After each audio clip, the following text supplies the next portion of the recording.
Exercise 4.5 का question number 5 है, find the inverse of each of the matrix if it exist given in question 5 to 11। हमें इनका inverse find out करना है और इनवर्स के लिए हमें क्या करेंगे, पहले चेक करेंगे कि कोई मैट्रिक्स इनवर्स एक्सिस्ट करता है नहीं करता है। अब ये कैसे पता चलेगा कि जो नॉन सिंगुलर मैट्रिक्स है, हम नॉन सिंगुलर मैट्रिक्स वो होती है जिसका डिटर्मिनेंट नॉट इक्वल टू 0 होता है, वो मैट्रिक्स नॉन सिंगुलर होती है। और जिसका डिटर्मिनेंट नॉन जीरो है वही मैट्रिक्स इनवर्स परफॉर्म करेगी।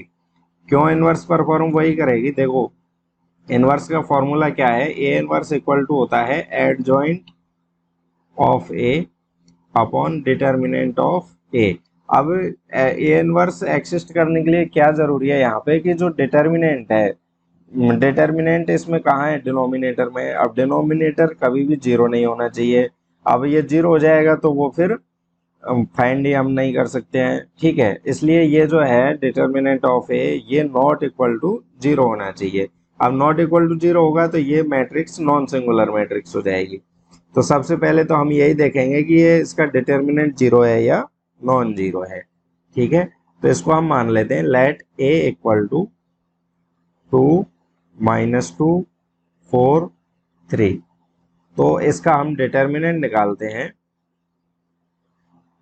डिटर्मिनेंट ऑफ ए क्या होता है, किसी देखो 2×2 की मैट्रिक्स है तो उसका डिटर्मिनेंट बड़ा सिंपल है, उनके जो एलिमेंट है उनको क्रॉस मल्टीप्लाई करेंगे और माइनस करेंगे, 2 3 जा, या फिर इनको इस तरह मल्टीप्लाई करेंगे 2 × 3 -2 × 4, ठीक है।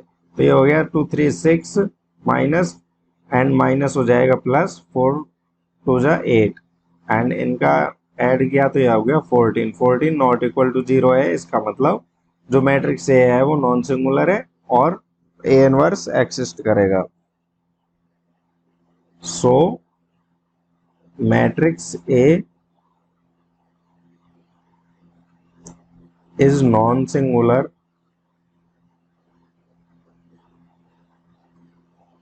hence ए इनवर्स एक्सिस्ट, ठीक है। तो अब देखो हमें पता चल गया कि जो ए इनवर्स है इसका वो एक्सिस्ट कर रहा है, तो अब हम ए इनवर्स निकाल लेते हैं। ए इनवर्स का फॉर्मूला हमारे पास ऑलरेडी है, एडजॉइंट चाहिए और हमें डिटर्मिनेंट चाहिए। डिटर्मिनेंट हमारे पास आ ही चुका है 14, हमें अब क्या चाहिए, एडजॉइंट।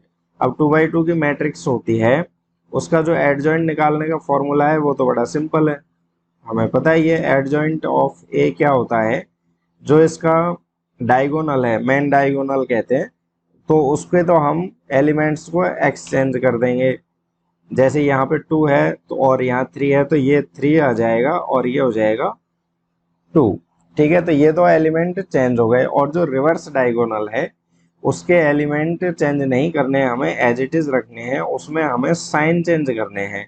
प्लस है तो माइनस कर देंगे, माइनस होगा तो प्लस कर देंगे। तो यहाँ पे -2 है, इसको हम कर देते हैं, ये +2 ऑलरेडी है ही, एंड ये +4 है, इसको हम बना देंगे -4, ठीक है। तो इस तरीके से हम इसका एडजॉइंट निकाल सकते हैं। अब हमें निकालना है ए इनवर्स का फॉर्मूला हमें पता ही है, adjoint of A upon determinant of A. Adjoint क्या है यहाँ पे,